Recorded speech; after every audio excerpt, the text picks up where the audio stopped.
What is up, ladies and gentlemen, boys and girls? It's your boy Goblin, and today we're coming in with the $250 car part 2. Hope you guys do enjoy this video. Drop a like if you do.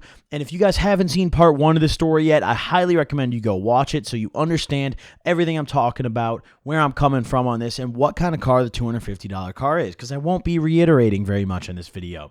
Hope you guys enjoy. Let's dive right into it. So listen, where we left off, right? Where we left off in the last video, I had just bought the car, and now we're tasked with driving it, right? Josh's tire is still flat. We're fucked. Like, we're sitting here trying to figure out if this car is even going to make it to the tire place, right?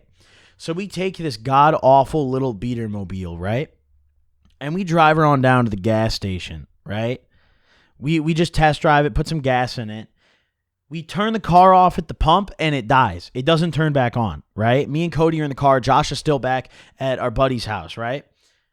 Literally, the car dies at the pump, and we're like, oh my God, dude, we're fucked. And this thing's terrifying to drive, dude. I'm talking every time you accelerate, if you push down on the pedal more than like you have to push the gas pedal very softly, right? If you push it too hard, even like slightly too hard, the transmission just pops at you and the car like damn near dies. It's terrifying. So you have to push this thing very slowly to get it to move. So we roll on up to this gas station going like 20 miles an hour, and the car fucking dies, right?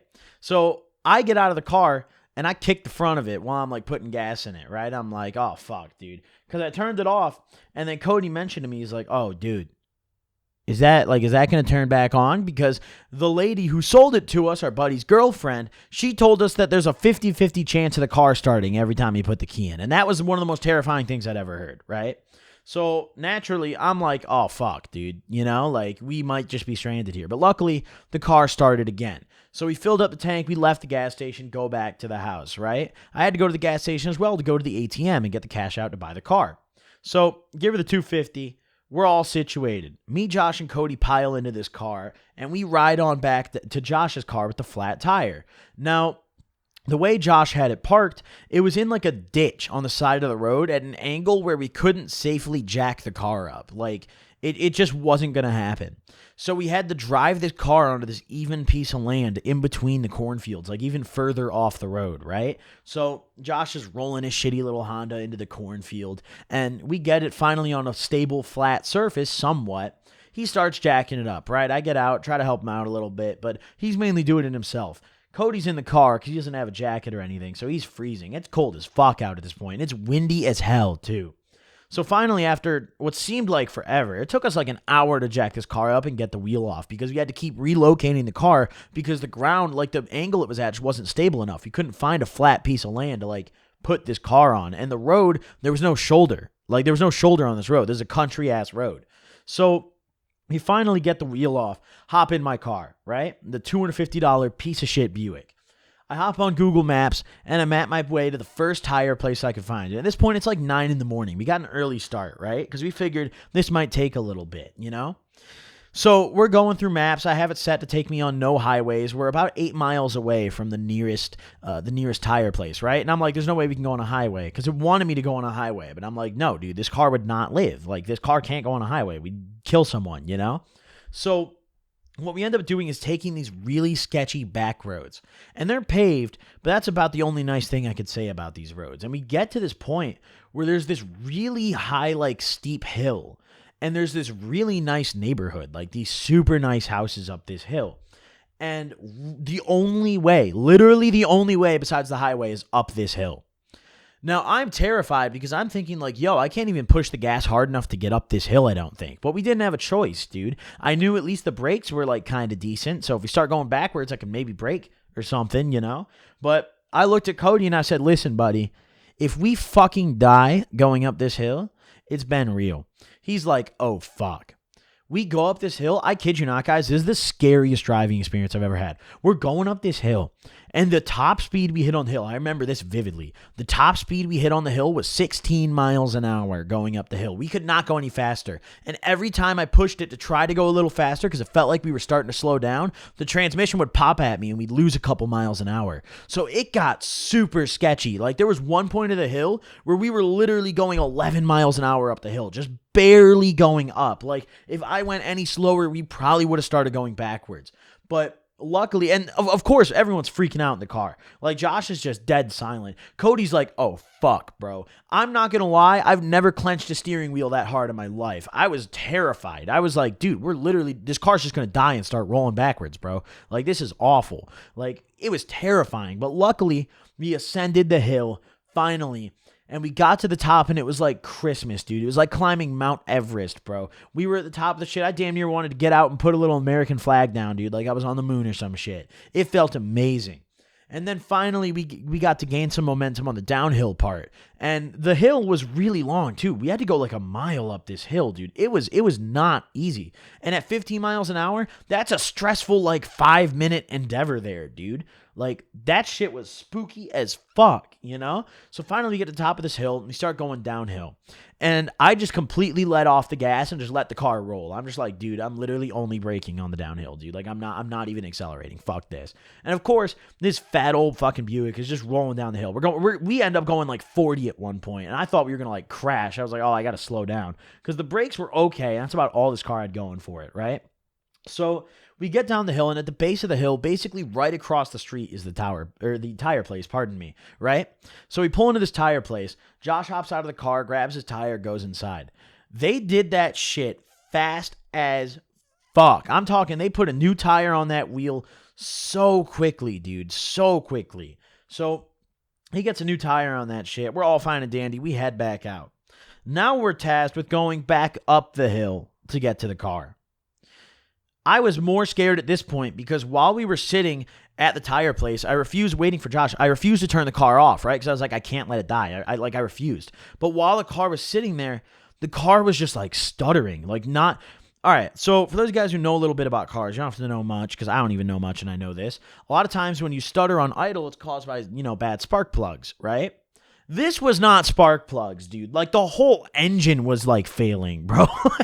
like, this wasn't just, like, the car stuttering on idle. Like, the sounds it was making were disgusting, bro. Like, I thought the car was just about to ignite, dude. And it smelled funny as fuck the whole ride, bro. So, finally, Josh gets back in the car with his tire. We go back up this hill. Not as scary as the first time. The downhill slope is a little less steep than it was uphill, so it's not as bad. And then going downhill the side that we came up, our second time around that hill, was, honest to God, just as terrifying as going up the first time, right? We're flying down this fucking hill. And the only thing on my mind is like, yo, I know these brakes might seem okay now, but I don't know if these brakes can handle this, And there's only one way to find out, by just going straight towards the trees and hoping that the brakes will save my life, And of course, the brakes did work well enough at least to get us there.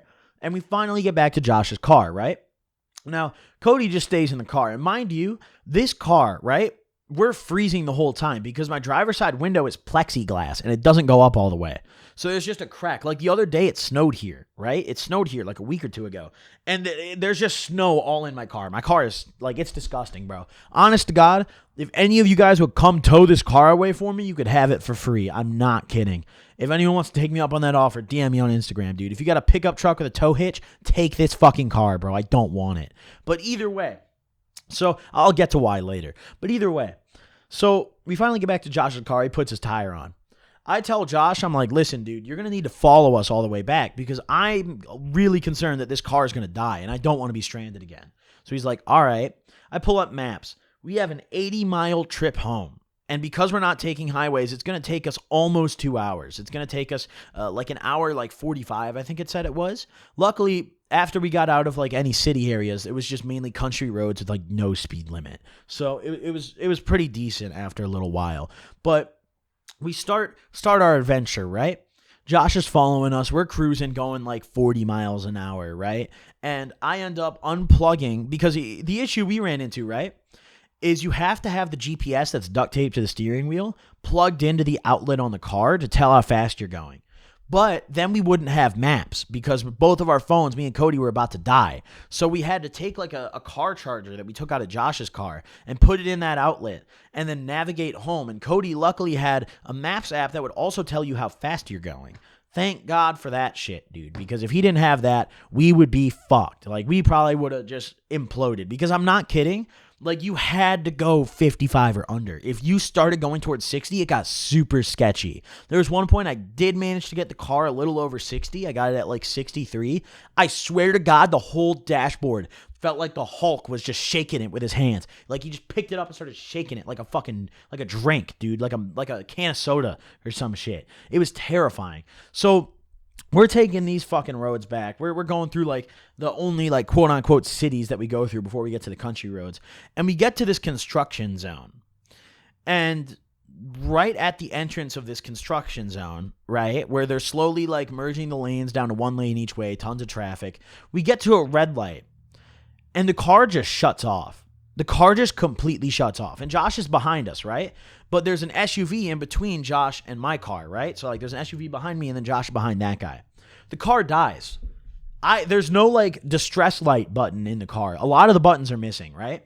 I don't know if I told you guys this in the last video, but the hood release button is missing. Or not the button, like the lever. Like whatever I pull to pop the hood, it's literally not in the vehicle. Like, I'm not just stupid and I can't find it. I Googled it. Where it's supposed to be, it is not there. Like, that shit's just gone. So either way, the car dies and Cody just goes like almost pale, like a ghost. He just goes pale as fuck. And I look over at him and I'm like, well, we might have to push her to the curb, dude. And I kind of just slam my hand into the dashboard, a little pissed off. Try to start her a couple times, doesn't give. The third time, and at this point the light had been green forever. We were getting honked at and shit. The third time, the car starts. I'm like, holy fuck, thank God. And it barely turned over. Barely. You could tell that car did not want to start. So it started, and I was like, we were still discussing after it started, and we got going again. We were discussing like, yo, dude, should we just leave this in a parking lot? Like, is this even worth driving home? But we determined if we could get it home, we're getting her home, right? So Josh calls us after we get the car started again. He's like, what happened? And we're like, oh, the fucking car died. And he's like, oh, that's what happened. And like, while it was dead, I was like waving my arm out the plexiglass window trying to get people to go around, but they just wouldn't. Like, they were just honking at me, Like, the other lane wasn't closed yet. It was like closing, so they could have gone around. But either way, nevertheless, we get out of the construction area, the city area, and we get to the country roads. At this point, we were very lucky that the country roads are just very flat. There's kind of like some little like downwards, like downhill indents where like you can gain some good speed without having to accelerate. And we got really lucky on our route home where we were able to kind of get up to like 50 miles an hour and just maintain that without really having to put much on the gas, right? One of the most fun drives I've had in a minute. Like, granted, it was terrifying the whole entire time. My legs felt like jello because I was like, dude, this car's going to die, bro. Like, there's no way. And, like, it wasn't that terrifying because Josh was behind us. We would have been okay. But at the same time, like, I just didn't want to deal with that. I didn't want to deal with having to rip off the plates and push the car into a cornfield or some shit. Like, fuck that, dude. I didn't want to have to deal with that. So we're driving this absolute shit bucket of a vehicle. And finally, almost 2 hours later, because the map said like an hour 45, but we couldn't go the speed limit most of the time. Like, there was zones where we went where the speed limit was like 55, and I'm just like, dude, that's pushing it. like 55 is like top speed going downhill. Like, our realistic top speed is more like 45, before shit started to get a little scary. But nevertheless, we're making our way home. We get a little closer to home, and we're maybe within 10 miles of getting home. And I wanted to, see really how far I could push this car. I was like, it's now or never, because I know I'm going to park this at my house and never touch it. Like, fuck this car. So I just straight gun it. I ignore the pops of the transmission, and I just step on it. That didn't work, so I kind of just slowly applied more pressure to the gas pedal. And that did work. I got the car up to 63 or 64. The whole dashboard. Terrifying. I know I mentioned this earlier, and I'll mention it again. The whole car, it felt like we were in like a category like 5 hurricane. Like, it was ridiculous. The plexiglass window is just flopping around like it's going to fly out, dude. The whole dashboard feels like it's ready to just fall off the vehicle. The steering wheel was loose as hell. I was convinced if I turned left hard enough, I just yanked that hoe right off. It was terrifying. But nevertheless, we got home. And here's my favorite part. We parked this car in front of my house, put her in park, and turned the car off. Next day, we go out to use the car to run some errands. I'm like, we're not going to put any more miles on Josh's Honda. Let's just use this car as our little around town errands car, because it'll at least get us around town, where the speed limit's like 35 and 40. Did not start. Tried it again. Did not start.